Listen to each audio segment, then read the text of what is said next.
Welcome to D-Box. This is Shahrur Rabbani and you're watching the Business Standard. আজকে আমরা preview করছি world কাপের দ্বিতীয় সেমিফাইনাল। এবারে defending champions France versus the big surprise Africa এবং আরব নেশনের representative Morocco, the history makers. এবং এই ম্যাচের প্রিভিউর জন্য আমার সাথে কিন্তু আছে the champion customer, sports analyst and commentator Ahmed bin Parvez.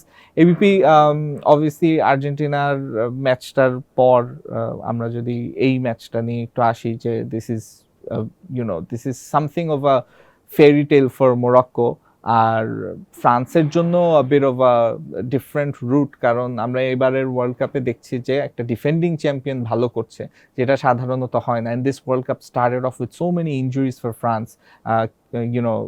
Karim Benzema, এবারের ব্যালন ডোর উইনার, সে যখন ইনজুর্ড হয়ে গেল in just before the tournament started, অনেকে কিন্তু ফ্রান্সকে কোনো চান্সই দেয়নি। And obvious the midfield injuries, N'Golo Kante and Paul Pogba, but এই France they are looking like the favorites almost bolte gele. Onnodike Morocco, it's been a fairy tale for them. How do you feel about this match? Well, অনেক দিক থেকেই এটা খুবই significant একটা game. Morocco, the way they moved ahead, the way they came to the semifinal, ওদের যে রুটটা ছিল অসাধারণ। অ্যান্ড ইন্টারেস্টিংলি এর আগে even Asians made it to the semis. 2002-তে South Korea was the team who did it, কিন্তু আফ্রিকার কোনো রিপ্রেজেন্টেশন ছিল না in the semifinals or in the final four. Morocco is the first team to do it. Pre-tournament, no one would have anticipated মানে এরকম কিছু একটা হবে। Senegal captain Koulibaly said they want to be champions. So people were actually thinking maybe Senegal could do something. But ultimately, after losing Sadio Mane, তাদের অনেকটাই আর কি কনফিডেন্সটা নেমে এসছে, and ultimately they couldn't go past the round of 16. অন্যদিকে Ghana was another strong team from Africa, যাদেরকে বলা হচ্ছিল যে they could make it maybe to the quarters and beyond. দুই একটা সারপ্রাইজ তারা আনতে পারে, but no one mentioned about Morocco. But ultimately Samuel Eto'o, যে প্রেডিক্ট করেছিল যে ফাইনাল খেলবে তার team Cameroon and Morocco. So that was a very far fetched, I think খুবই বায়াসড একটা নোশন ছিল ইতোর, but at least he brought Morocco along. তার মানে সেমিতে কিন্তু ফ্রান্স এন্ড মরক্কো ছিল। সো ওই প্রেডিকশনটা ইতোর মিলে গেছে। The interesting part I think এই জায়গাটায় যে Morocco starting from the group stages ওরা কিন্তু খুবই ডিফেন্সিভলি সলিড ছিল। They did not consider single goal score by an opponent so far. They in to the semis. তো একটাই ওন গোল ছিল এগেনস্ট ক্যানাডা। তো besides that none of the opponent teams could score against them, সেটা একটা বিষয়।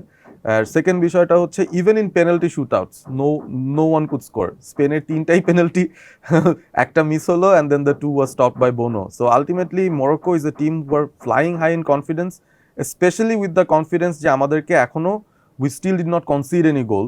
তো ওই একটা কনফিডেন্স নিয়ে they're moving ahead. আর ইন্টারেস্টিংলি আরও একটা ব্যাপার, যেটা a lot of their players play in the big leagues, in the big teams as well. So ওই এক্সপিরিয়েন্সটাও কিন্তু ultimately gelled well within the Moroccan side. And look at the performers.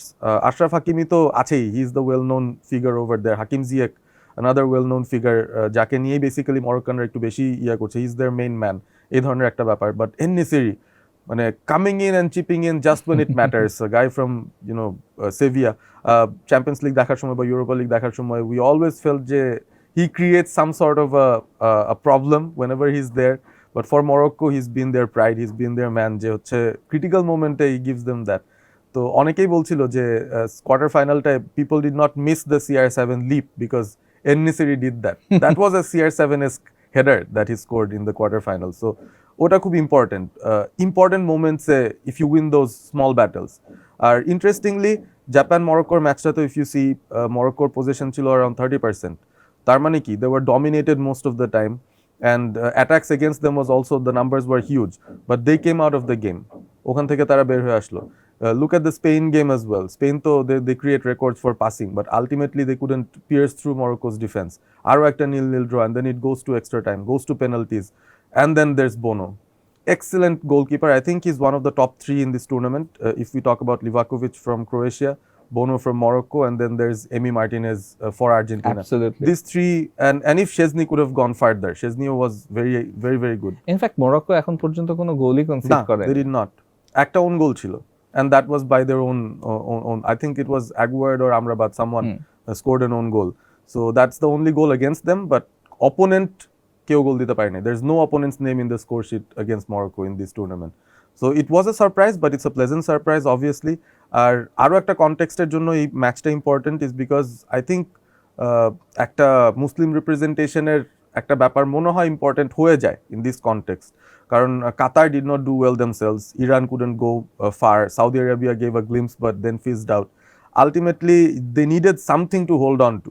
If you'll see the Morocco-France game, I'm pretty much sure pura mathe it will be Morocco's support, and they will play like they're the home team. So ওই জায়গাটায় কিন্তু I think France might be a bit, perplexed that where are we playing? This is not a neutral ground. আমাদের ফ্যান্সদের আওয়াজ শুনতে পাচ্ছি না কেন? So that will be a noisy place, I think. Right. Morocco though have a few injury concerns, মানে আমরা যদি দেখি ওদের রোমান সাইস ডিফেন্ডার যিনি এত ভালো করেছেন এবারের টুর্নামেন্টে, we know him from Wolves আর কি, তার খেলা আমরা উইক ইন উইক আউট দেখি the premier league. He will be a big miss for Morocco.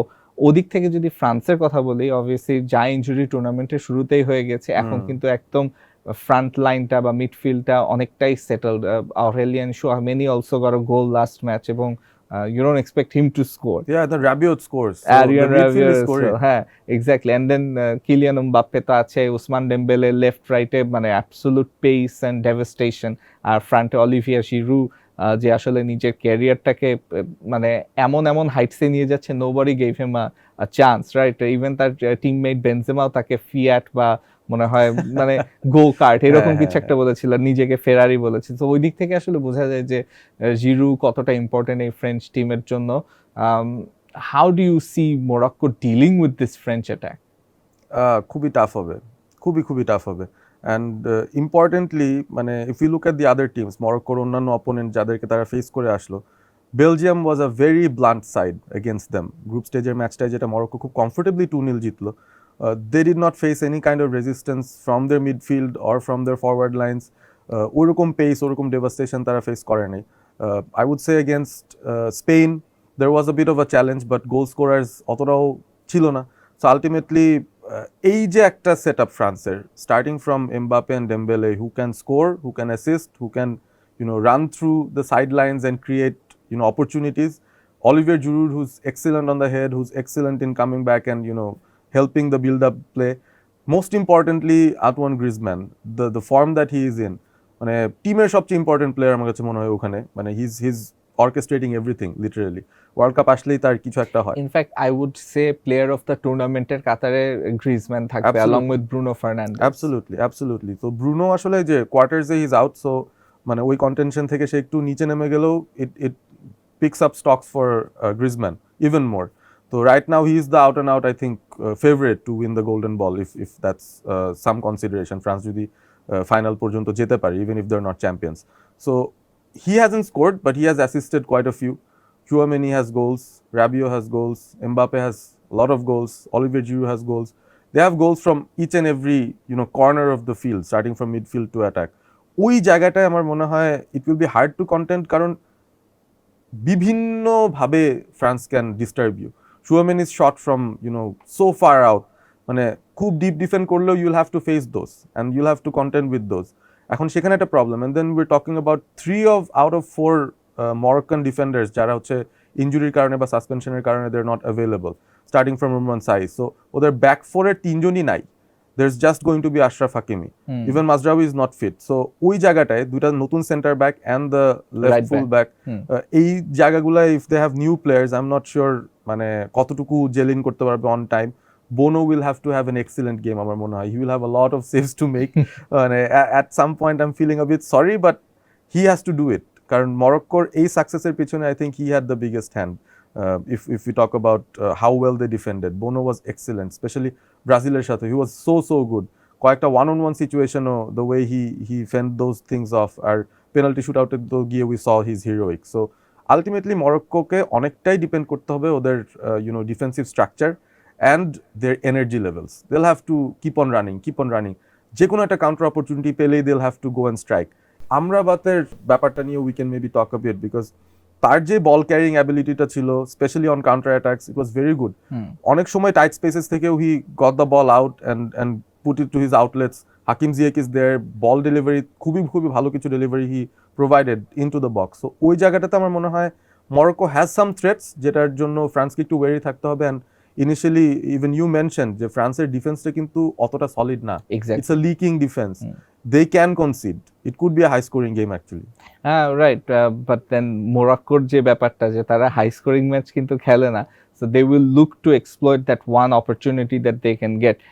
Hugo Lloris যদিও last match against England he made a lot of saves এবং আমার মনে হয় 6টা সেভ করেছে, which is a record for any French keeper, যেটা লরিসের আগে করেছিল I think in the last World cup.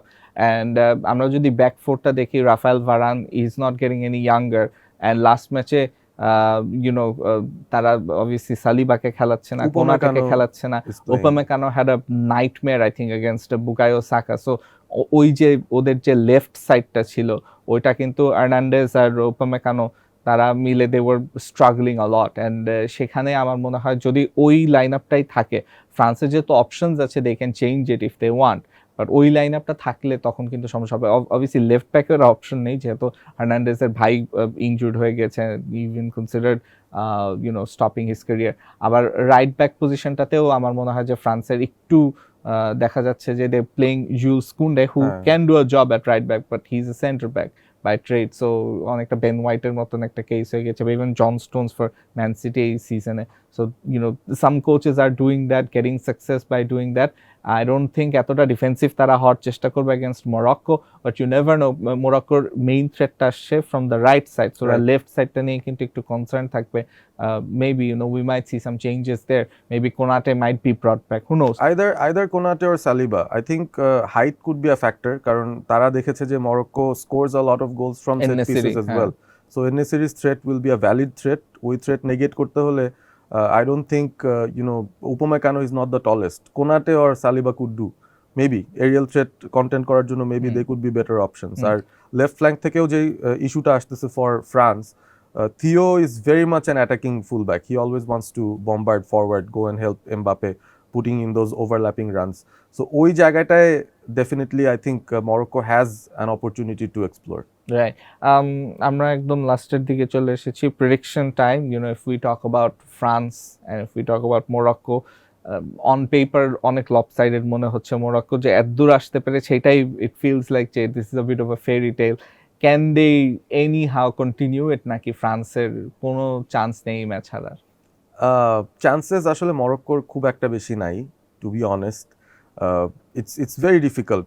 আর তারা গত ম্যাচের পরে যে সেলিব্রেশনটা করলো, ইট সিম লাইক তারা পেয়ে গেছে, যা চাইছিল তার থেকেও বেশি তারা পেয়ে গেছে। সো এটার পরে আসলে এখন they will just enjoy their game, and it's all for France to loose.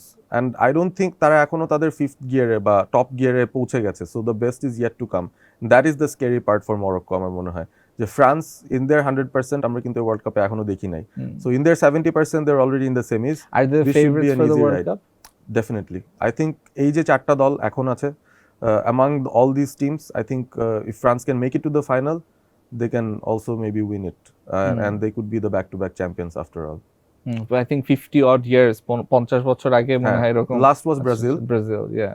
So yeah, and France have everything they need, Kylian Mbappe যে ফর্ম আসলে দেখাচ্ছে, yeah, that's very true. But anyways, আজকের মতো এখানে this is our preview, the second semi-final. This should be an interesting affair, আমার মনে হয়, from all ends, everyone will be interested. বাংলাদেশও ইন্টারেস্ট থাকবে যে ফাইনালে আসলে ডিফেন্ডিং চ্যাম্পিয়ন ফ্রান্স যেতে পারে কিনা, নাকি we see an African team, an Arab team for the first time in the final, এবং মরক্কো যদি জিতেও যায় world cup, you can't help but call it one of the greatest World Cup, if not the greatest World Cup of all time, if that actually ends up happening. So anyways, hope you guys enjoyed it. আজকের মতো this is it. Take care.